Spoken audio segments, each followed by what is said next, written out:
We study billionaires, and this is episode 42 of the Investors Podcast. Broadcasting from Bel Air, Maryland, this is the Investors Podcast. They'll read the books and summarize the lessons. They'll test the waters and tell you when it's cold. They'll give you actionable investing strategies. Your host, Preston Pish and Stig Broderson. Hey everybody, how you doing out there? This is Preston Pish, and I'm your host for the Investors Podcast. And as usual, I'm accompanied by my co-host, Stig Broderson, out in Denmark. So Stig really wanted to have a fun episode today, so he decided to read every single shareholder letter that Warren Buffett has written. And that's what we're going to be talking about today. But you know what? A lot of people might hear that and think that they're going to be bored to death as we talk about shareholder letters that were published since 1965. But what we're going to do is we're really going to try to make this fun for you. So we're going to be talking about some very interesting concepts. And what we're going to try to do is we're going to try to extract the really key points out of these shareholder letters so that you kind of can have this ability to know kind of what everyone else doesn't know about Berkshire Hathaway and how the company operates and why it's different than any other company out there. So that's what we're going to really try to focus on, are those key points. So the first thing that we're going to talk about is the 4 different types of businesses that Berkshire Hathaway has, so you can kind of understand the composition.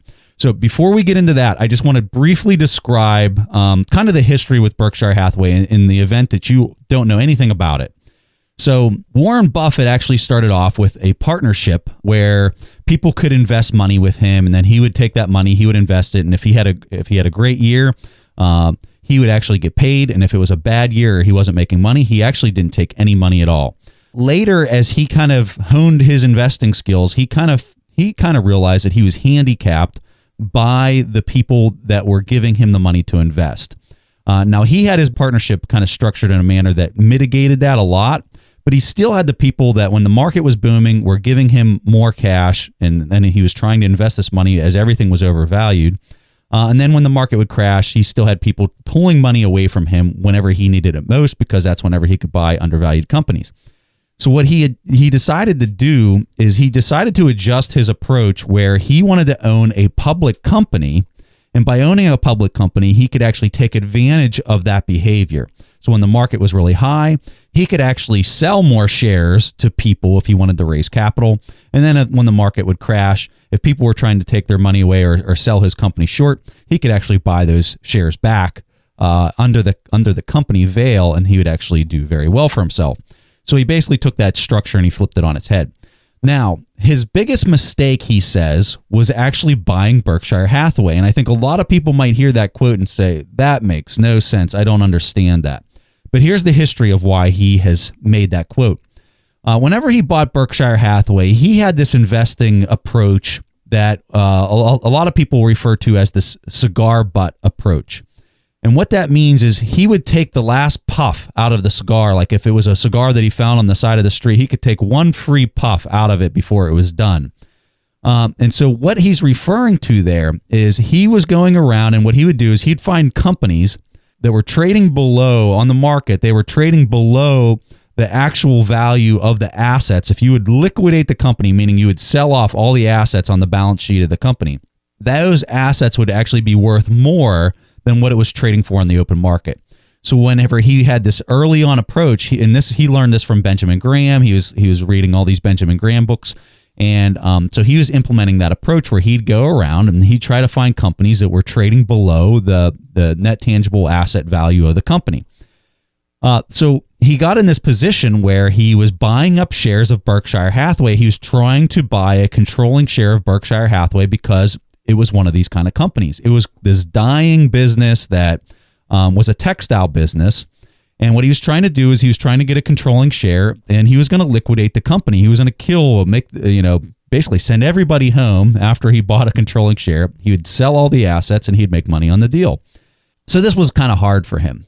And because it was hard for him because as he was getting ready to liquidate this company and he was showing up, everyone viewed Warren Buffett as being the Grim Reaper. He was the guy that was coming to kill all of their jobs. And people obviously did not like that. And something that Warren Buffett did not like is he did not like the fact that people didn't like him.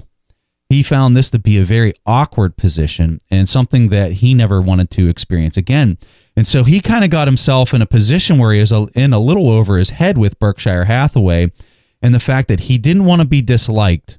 But at the same time, he was, how am I going to make money on this deal? Because he was heavily invested. I don't really remember how much of his portfolio consisted of owning this Berkshire stock, which, was it making money at the time? Do you remember, Stig?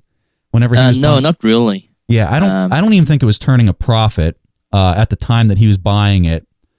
But remember, his intention of buying it at that time was to liquidate the company and make money that way, which is completely different than the way that we invest now and the way Buffett invests now. So he was basically buying up these shares of Berkshire Hathaway for a very long period of time, and then he was having to adjust his approach because he made a promise to all the employees that I will not liquidate the company, I will not kill the company. Basically make them rest assured as he was trying to acquire this controlling share. He stuck to his word that he was not going to liquidate the company. So what he found himself in this unique position was that he started off with one intention, which was to kill the company, and it ended with, I'm going to save this company and I'm going to figure out ways to, make them profitable and turn everything around. And he did that. He actually did that, but it took him, he lost a decade or more of time, because what he could have done is he could have just started his own company and then started nesting his picks inside of that, and he would have saved himself a whole lot of friction in the process. But, we could argue that the learning experience and his adjustment to his investing approach changed so dramatically from this experience that he might not be the person he is today if he didn't go through all that. So that's a little bit of the background on Berkshire Hathaway. Berkshire Hathaway is a publicly traded company. It's just like Coca-Cola or Bank of America or whatever. It's a company just like that. And that's another thing that people don't realize. A lot of people think that Warren Buffett has like a hedge fund, but Berkshire Hathaway is not a hedge fund. It is a real company with real businesses underneath of it. So I wanted to give that background because if you didn't know that, I think it's very important for you to know that as we go through and we discuss the inner workings of this company that Buffett has been running since 1965. So as we poured through these shareholder letters, we literally started with the year 1965, his very first shareholders letter, which hasn't really changed all that much through the decades. I mean, I found it really amazing that he was already writing to his shareholders in a manner that he's very conversational. He's instructing, he's teaching since the very beginning. And if you have not read these shareholder letters, these are like the book of Genesis for investing. I think that anybody who has not read these and you're a hardcore investor, you're really missing out, because there's some amazing business advice in these letters. So let's go ahead and talk about the 4 different businesses within Berkshire Hathaway, and Stig's going to go ahead and take that away. Yeah, so if you read the annual letters from Warren Buffett, he will be talking about that he actually looks at Berkshire Hathaway as having 4 different companies or 4 different segments. And I think that's probably a very good way of looking at Berkshire Hathaway, because Berkshire Hathaway owns so many businesses.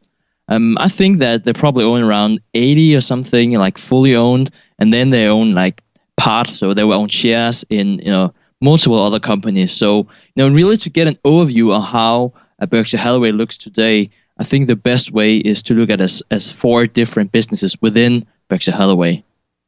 And the first business I'd like to talk about, that's insurance. So insurance was actually a way that Warren Buffett really early could get capital to invest in other businesses. And we'll actually return in a later segment to talk about specifically how this business model work. The second one is regulated capital intensive business. So that would be, for instance, something like Berkshire Hathaway Energy. It used to be called Mid-American, but it's that type of business. So in the energy, for instance.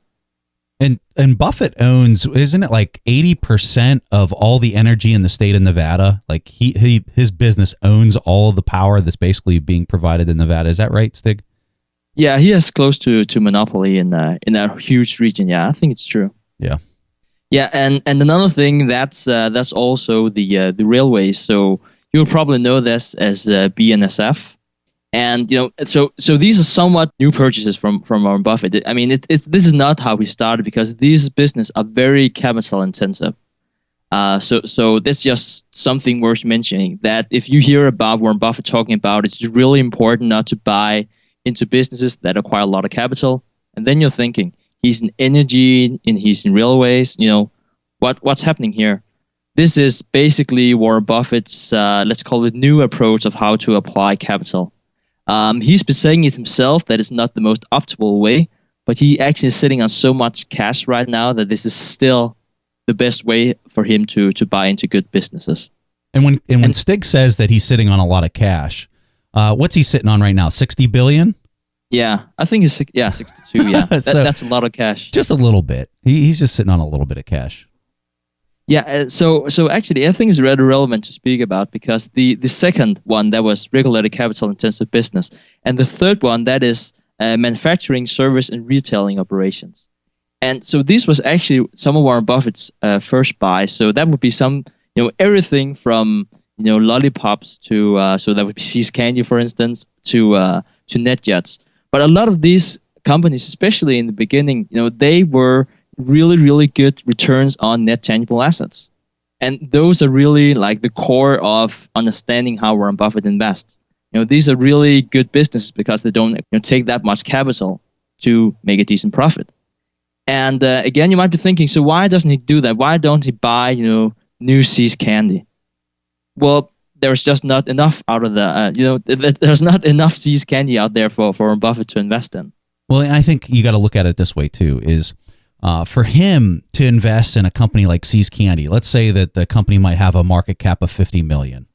That's not even going to make a dent in his overall portfolio because it is so big. It'd be kind of like, let's say you have $1 million, your net worth is $1 million, and somebody comes along and they want you to invest in a company that has a market cap of $3,000. That's not even going to move your needle at all. So why would I spend my time, which is his most valuable asset, why would I spend my time researching, digging into this, making sure that it's a good buy when it's not even going to make a dent in my portfolio movement? So he's really looking for those big hits, like you saw him invest in Heinz in the past couple years. Things like that are really going to move his needle. That's the things that he's really trying to pay close attention to. And then the fourth business segment, that is finance and financial products. So just to give you a brand, that might be something like Clayton Homes, for instance.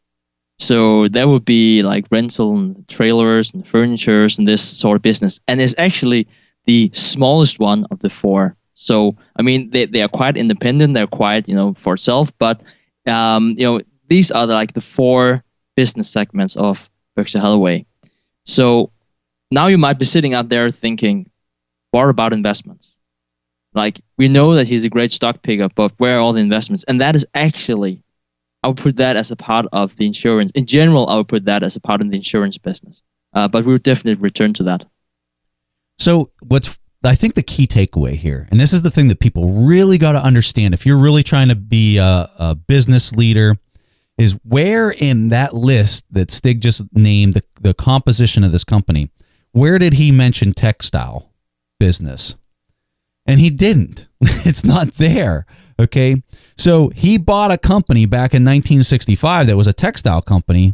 And now you go 50 years into the future, where we're at right now, and the company has had a total transformation. And that's the key here, is change. If you're a leader, you have to adapt to change, or change will make you change. And that's more of a Jack Welch kind of quote, but it's so vitally important for people out there to stay competitive. You have to be adaptable. You have to move with the punches. You have to see what's coming, and you have to be able to really adapt to that quickly. You got to be the first person. You got to be that person, but not assume a lot of risk at the same time. And that's hard to do. You've got to be a balanced person in order to conduct that change in that change environment. So as we go through this, think about that, and think about what Buffett has really done as a business leader, CEO, chairman of the board. He led this organization, and I think that that's one of the key things that a lot of people don't look at. They only look at his stock picking ability, when in all actuality, this guy is a business magnate and tycoon that has led an organization to be, a market cap over $300 billion. Yeah, and I really would like to talk about Warren Buffett's leadership skills, because that was something I really found profound whenever I was reading the letters. Because Now, he is so good at delegating and so good at motivating people.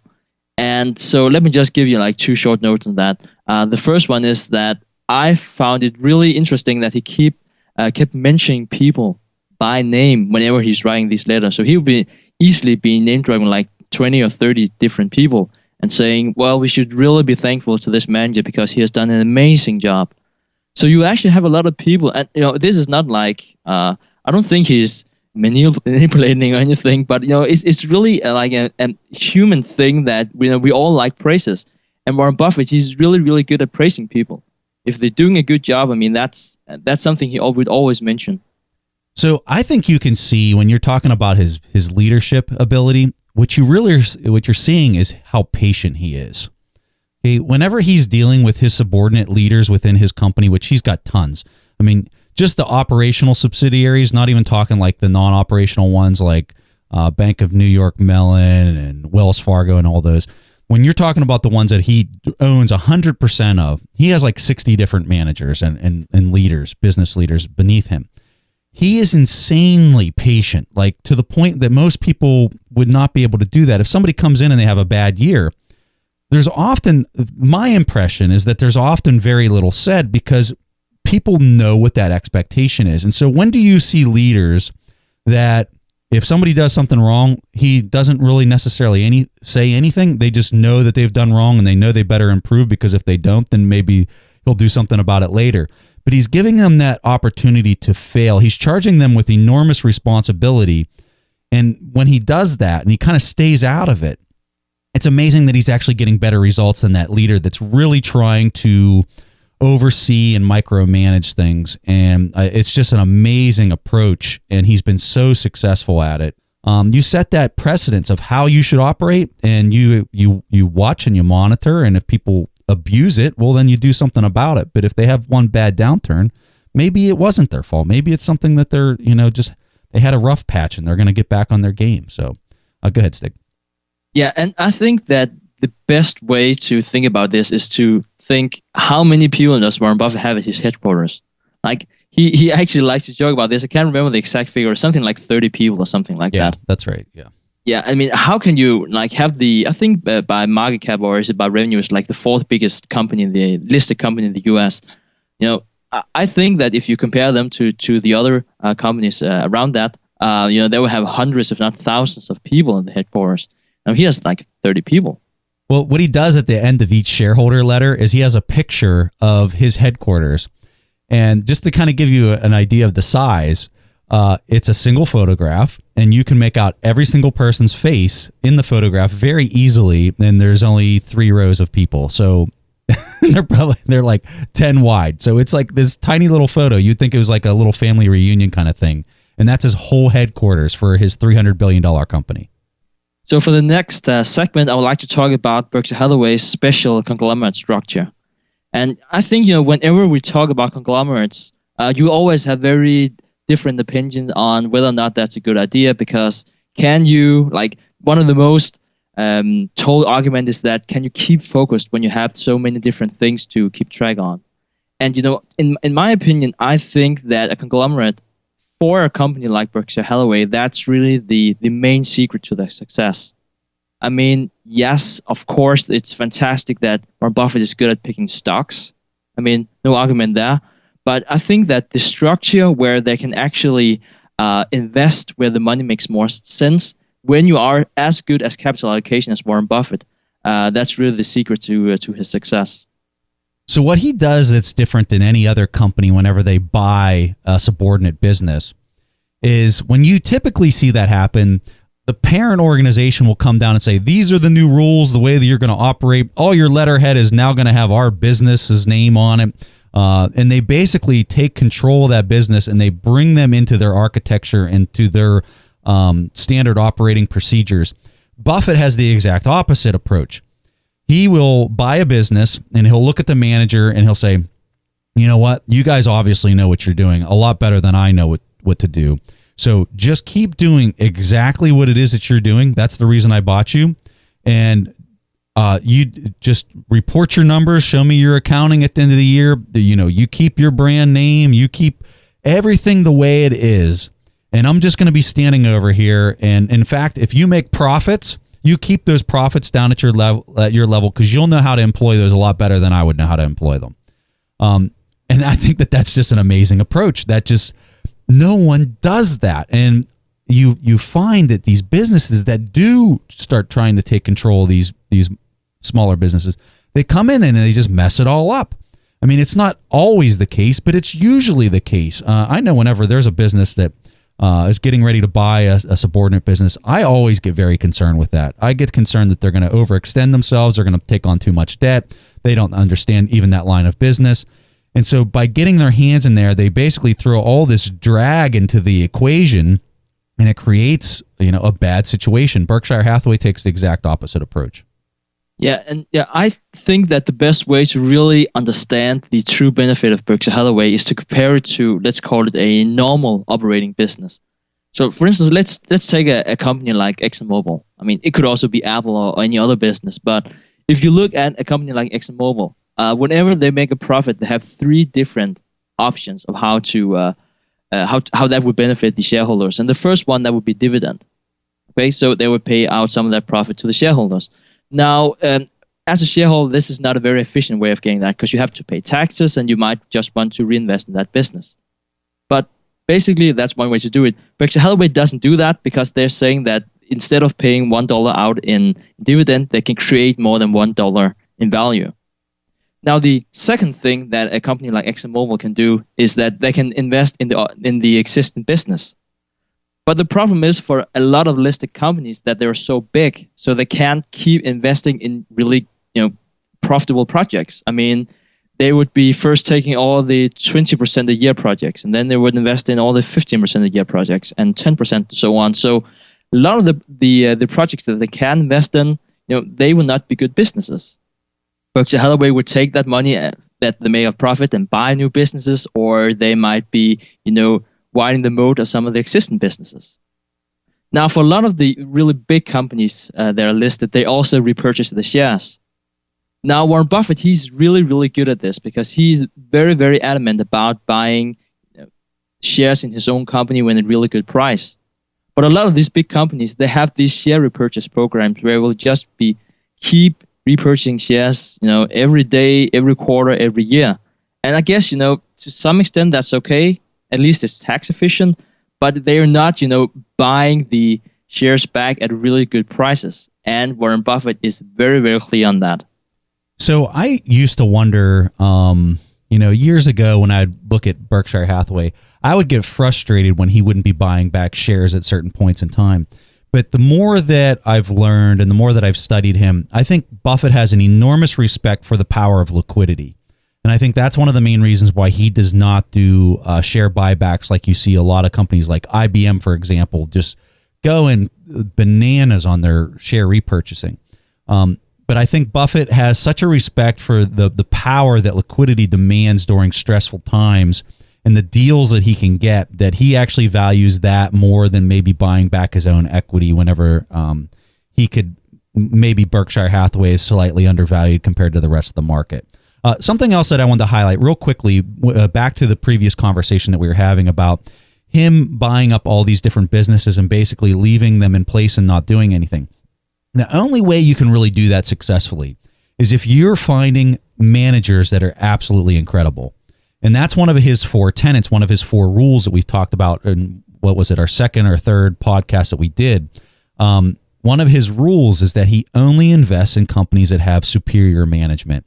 And so by doing that, by ensuring that he has somebody with a track record, years of experience, that he trusts, that he knows is going to get results and that is always going to tell him the truth, he's putting him in a situation where he can actually employ those techniques.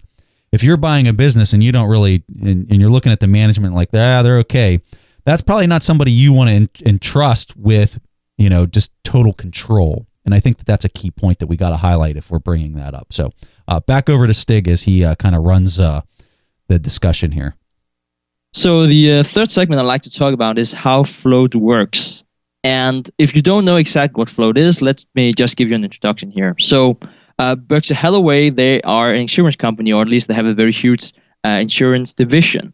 And whenever they're writing premiums for, say, something like $100, the premiums that they're writing, that is money that they are getting. I mean, that is liquidity. And of course, they have to repay a lot of that, in claims, and they have a lot of expenses and so on. But how that actually works, if you just think about this in terms of like $100, Berkshire Hathaway, because they are so good at writing insurance, they would keep some like $2 to $3 on average of that $100. So this has like two huge benefits. The first one is that, hey, whenever they are, having revenue of $100, they will have $2 to $3 in profit.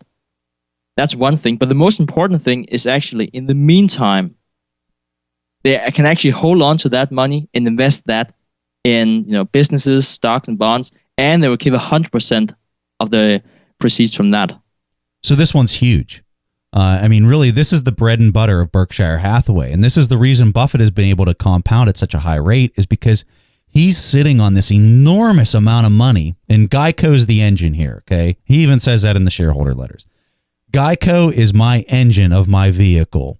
And the reason why is because it's got all this float. He can reinvest that at, as the market changes, he's adjusting the assets that are sitting on that float that are most optimal, that are giving him the highest return.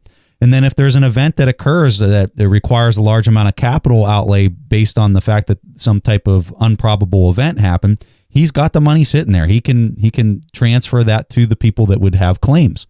So that's big. And I don't think people really realize how robust his insurance business is. When you think Berkshire Hathaway, you should really be thinking insurance company, because that's really the engine of the whole thing. Yeah, and I know that we're just throwing a lot of numbers on you, and it might be hard to get a grasp on. But he has $84 billion right now as a float, like he can invest in, and just in comparison, he has $117 billion, in different stock investments. So, I mean, this is really, really something that's important for Berkshire Hathaway, and where they really distinguish themselves from other insurance companies, because this is the business model for insurance companies in general, is simply that Warren Buffett has been really, really good at finding great investments, and he's been really good at allocating that capital. So something I want to throw out there, because we talk about Monish Pabrai a lot. So Monish Pabrai is getting ready to start his own holding company. We've heard that that's going to happen this year, that the company's going to be formed this year. And what's his engine? He's using an insurance company. He's taking the exact same model that Buffett did. So he can invest that float and he can have larger returns. So it's going to be very interesting and really fun to track Monish's progress as he stands up his new company. Oh yeah, I think that would be really, really interesting. And just to also give people a peace of mind, if they think about insurance companies, it's not like insurance companies can just take that float and then invest 100% of that in equities. So I mean, I also just want to make that clear. It's actually kind of more like banks, and they have like tier 1 and tier 2 capital, and a lot of that should be in fixed maturity assets and so on. But yeah. I just wanted to throw that out before we actually go into the fourth segment. So, Preston, I don't know what you thought when you read through all these letters. I know it's a long time ago for you, but when you realized that he was actually, Warren Buffett and Berkshire Hathaway, they're using derivatives, I was actually quite surprised when I read that in the beginning. So I think people will hear the word derivative and they immediately think that's a bad thing. But they don't understand maybe the context and way and how it was being used. So let's talk about futures and let's talk about derivatives for people to maybe understand the advantages and disadvantages. So if I'm a farmer, okay, and I have a plot of land, and I'm say I'm a wheat farmer, and I can't be susceptible to major price swings in my crop whenever I sell it. For me, a futures market adds a whole lot of comfort and a lot of value because I can sell the wheat that I'm going to manufacture at a price that I know I'm going to get if I entertain this idea of a futures market and selling things based off of a price that I know that I'm going to be able to get.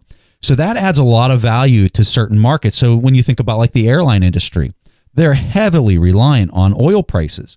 If oil prices are all over the place, and they want to have some type of stability and be risk adverse to that fluctuation, they can buy their fuel on these futures markets in order to mitigate those risks. So for some people, it's a total risk mitigation strategy because they know what kind of price they're going to be dealing with, and they know what prices they can offer their customers in advance because they've paid for that in advance.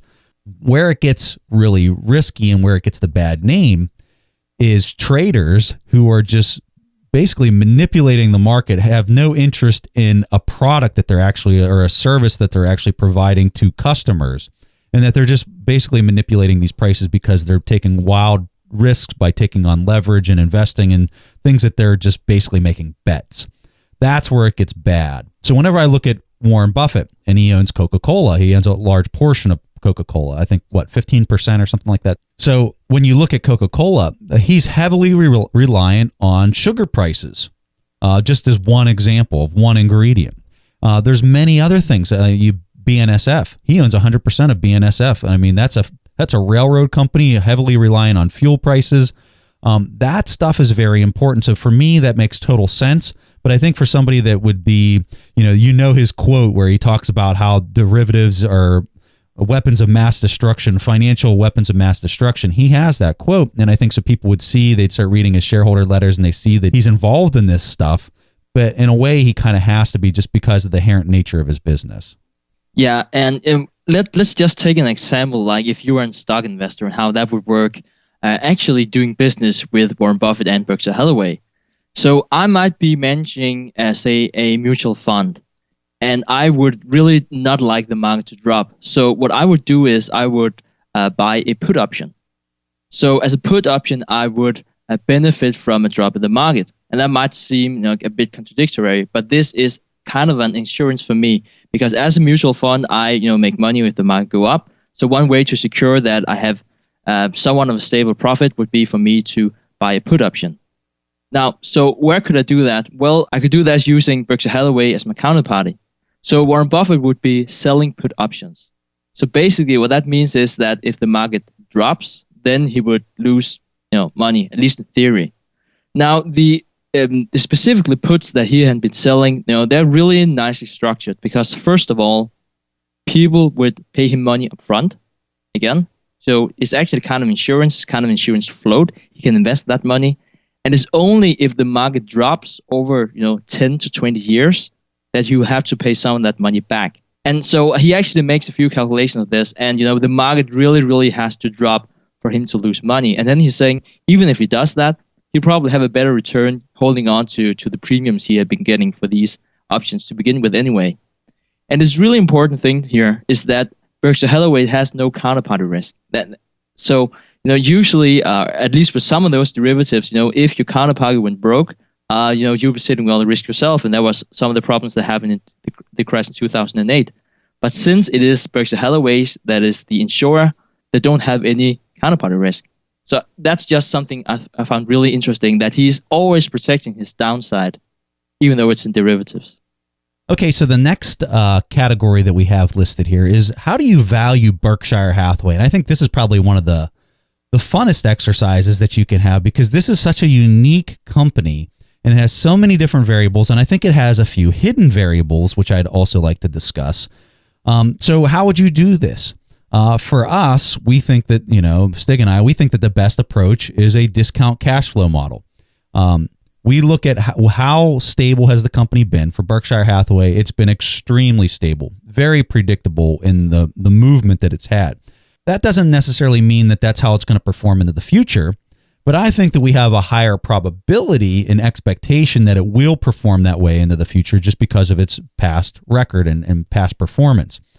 But it definitely does not guarantee it. And I think that's really important, whether you're investing in Berkshire Hathaway or any other company, that the future is unknown and you don't know what kind of events are going to occur. And you're always assuming risk at an individual level when you invest in individual stock picks.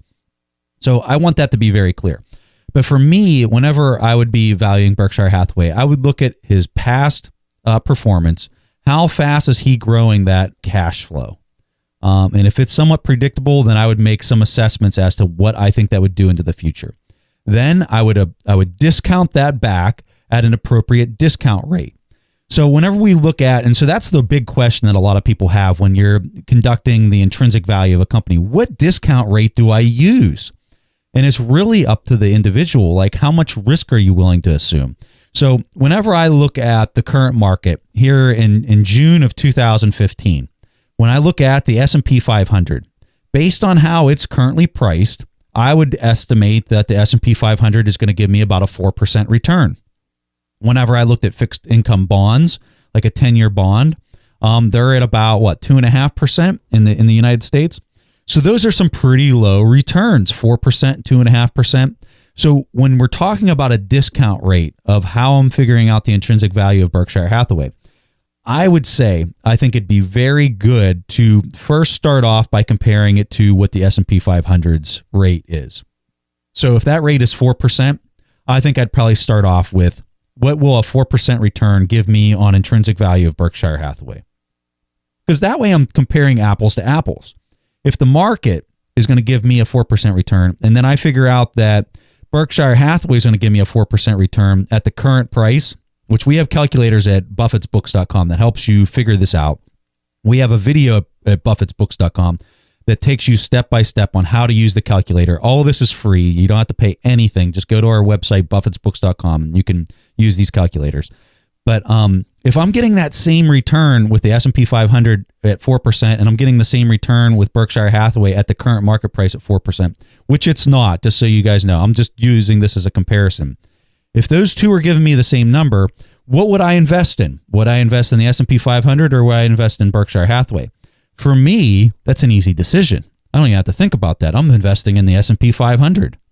And the reason I'm investing in the S&P 500 is because my risk is distributed across 500 companies, where with Berkshire Hathaway, it's only with one company. And I think some people might be really surprised to hear that. But the reason I say that is because it's based on the current price. If the price is the same as the S&P 500, I don't care how good Warren Buffett is, that selection of buying Berkshire Hathaway at a very high price that's pricing it at a 4% annual return doesn't make any sense to put risk into a company that could, an individual company that could fail. Now, I think if you would do the actual intrinsic value on Berkshire Hathaway right now, you'd probably get a much better return than what the market is offering at 4%. So when that comes into play, let's say that we did it for Berkshire Hathaway right now and it was an 8% return, okay, which is probably more realistic as to where it's at. So you're getting double the return, but you're investing in an individual company. So there's more risk associated with that. That's where it becomes difficult for the individual person to make that decision. Which one do I go with? Because one has a little bit more risk because you're dealing with an individual pick. So that's kind of my thought process as I go through selecting and valuing businesses. Is first of all, you gotta consider all the variables, and there are a ton of variables at play here. But I think that you always go back to that benchmark of what's the S&P 500 going to give me? What's a fixed income bond going to give me? Which is impacted by inflation, I will add. Okay, so you got to consider that variable. So those are just some of the thoughts and some of the things that I'm thinking about as I go through it. I want to hear what Stig has to say, though. Yeah. I think it's really profound what you're saying, Preston, in how we are evaluating businesses, because basically we are always discounting like the money we expect to receive from that company. But I would like to talk about why you can probably not look at the income statement of Berkshire Hathaway and compare it to other companies, because the structure is very, very different, because it's a holding company and they own a lot of different investments. So what most investors do is that they will look at the bottom line and they would say like net income, 2 billion. So then they might have this multiple saying, okay, I want to purchase companies less than 15 times earnings. Okay, so that company would be 50 times 2, that would be 30 billion. Now, I definitely see why you would do that. And for a lot of companies, at least if you do it for like multiple years, it makes some kind of sense just to give you an idea of how profitable the business is.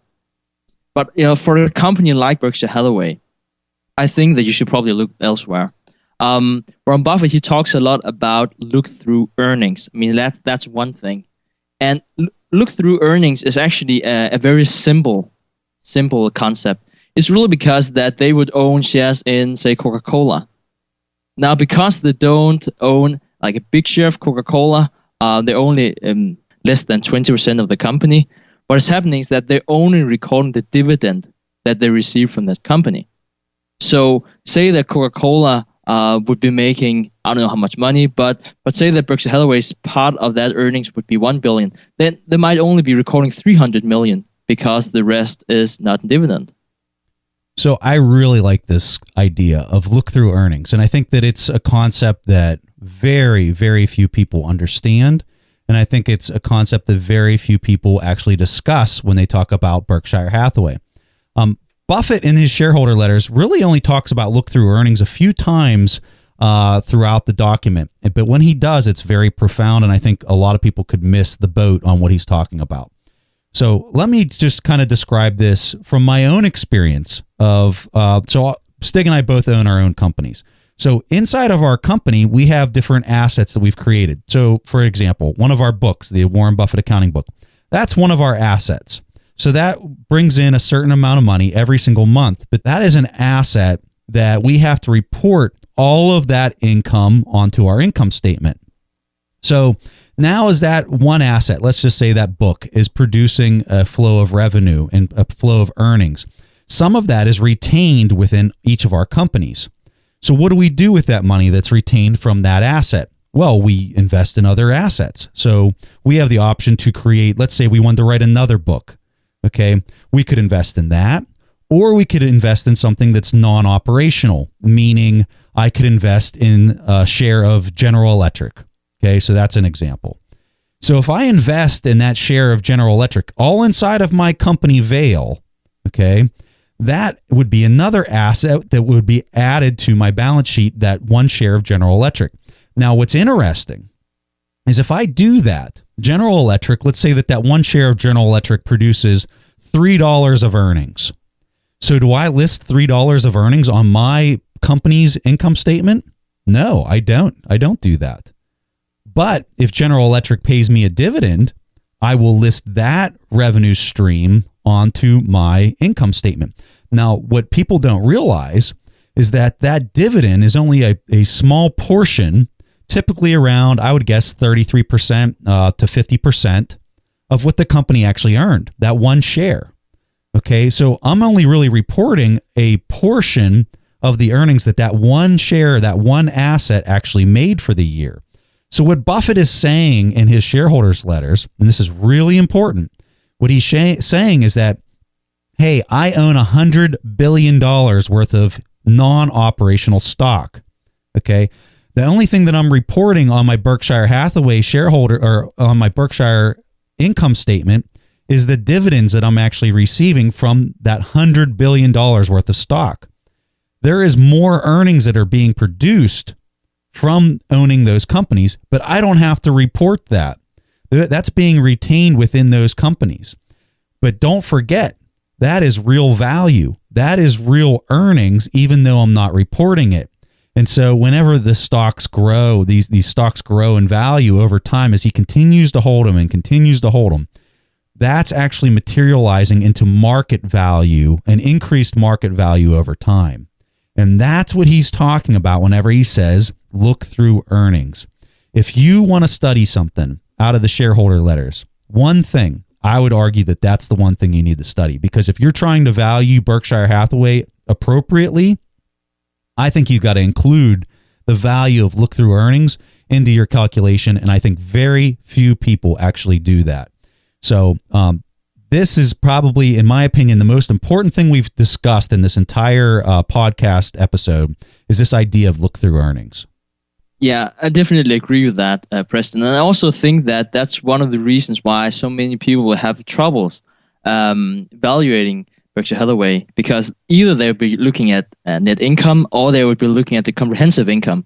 But the problem with the comprehensive income then is that it includes all the unrealized gains that they have acquired through that year. So, if the stock market roars, that would be reflected in the comprehensive income.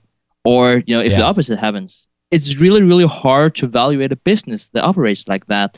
And the key to do that, the solution to do that, is really to look beneath the earnings and say, what is the underlying value of this stream? How much has the underlying value of all these businesses really increased during that year? So I said that was the solution, but it's really, really hard because they own so many businesses. Yeah. As a rule of thumb, my personal experience is, as I've done this calculation in the past, is that when you add in and you account for the look-through earnings, I think that you really do add about 20 to 30% more to the cash flow of the business. So if you're saying the cash flow is 100, I would say that the cash flow is actually like 120 or 130, just because of this look-through earnings piece that people do not account for. And that's obviously a rule of thumb. You'd want to actually do the calculation if you're strongly considering putting in a large chunk of your portfolio in the Berkshire. So there's a lot of other things that we want to talk about. We actually had a very long list of different items here, but we're actually getting pretty long on the podcast here. And I'm sure all this accounting talk is probably boring some people. Other people might be eating it up. But one of the things that I really wanted to talk about, but we don't have time to talk about, is this idea of intangible assets being protected from inflation. So if you have time to do a little research, look that idea up, maybe type in Warren Buffett, intangible assets, inflation proof, or something like that, and you can maybe read up some of that on your own. But what we're going to do is we're going to transition into take a question from our audience. And this question comes from Dylan Richardson. Hi guys, my name is Dylan and I'm a new listener to your show and love what you guys are doing. Earlier this year, I bought Ben Graham's Intelligent Investor book, the one with Jason Zweig's commentary giving updates to some of his principles, and I've studied it as if it were a textbook. I'm in the process of rebalancing my stock portfolio in accordance to his defensive investor guidelines and have a question for you guys. I have most of my portfolio invested into individual stocks as well as an S&P 500 index fund. I'm reducing my individual stock concentration while trying to increase my exposure to international stocks. I'm looking at ETFs as the way to gain international exposure, specifically some of Vanguard's low-cost ETFs. My question to you is this: how would Ben Graham analyze an index fund or an ETF? He laid out very clear steps in Chapter 14 of his book for analyzing individual companies, but nothing for analyzing larger groups of stocks such as index funds. How can a Ben Graham defensive investor analyze an index fund? Thank you for taking time to listen and answer my question, and keep up the great work. Hey, Dylan, love this question, and it really pertains to the discussion we were previously having in the episode where we were talking about the return that you got on the S&P 500. So I made the comment that I thought that the return would be 4%. So this is so simple, and it's not anything that's really takes a lot of effort when I'm coming up with that figure. All I'm doing is I'm taking the overall PE ratio of the market. So for the S&P 500, you could take, I like to use the Shiller PE. So right now the Shiller PE is around like a 27. So all I'm doing is I'm taking 1 divided by 27. You're always going to take 1 divided by whatever the PE number is. And by doing that, you're basically flipping the PE ratio upside down and you're inverting it. So it's an EP ratio. When you do that, what you're doing is you're actually taking the earnings, the profit of the overall S&P 500, and you're dividing it by the price that everyone's willing to pay to own the S&P 500. When you do that, you come up with a percent. So 1 divided by 27 is giving you that rough number that I keep throwing around of 4%. So Graham, when you reference, I love the fact that you reference Chapter 14 in The Intelligent Investor, because that's exactly where Graham passively talks about this idea. Graham talks about that if you would take the earnings to price ratio, and he actually calls it that, which is the same thing that I just quoted to you, taking 1 divided by the PE.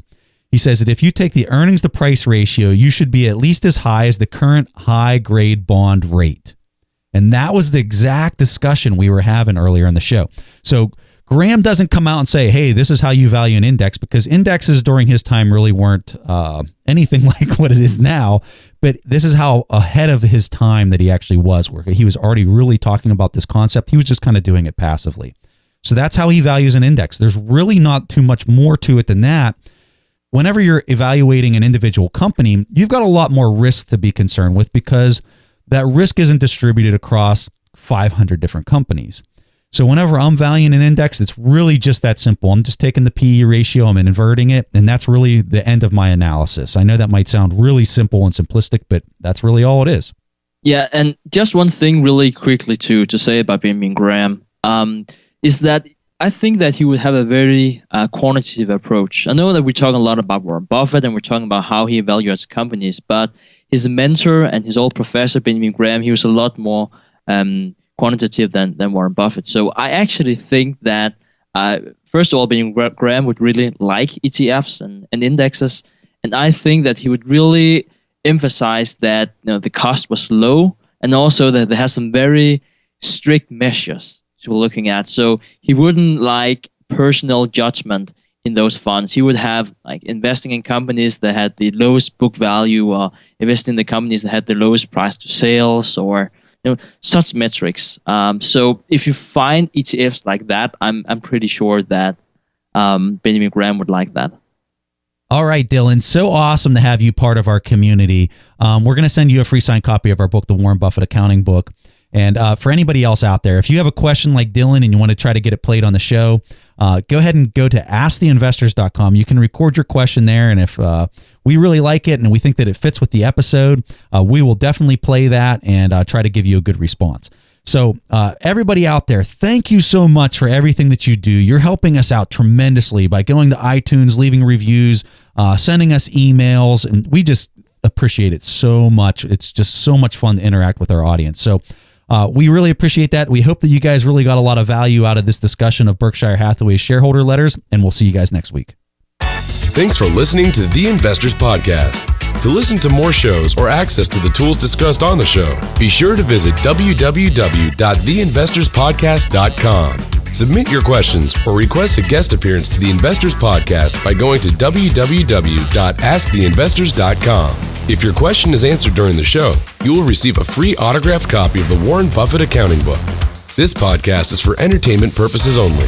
This material is copyrighted by the TIP Network and must have written approval before commercial application.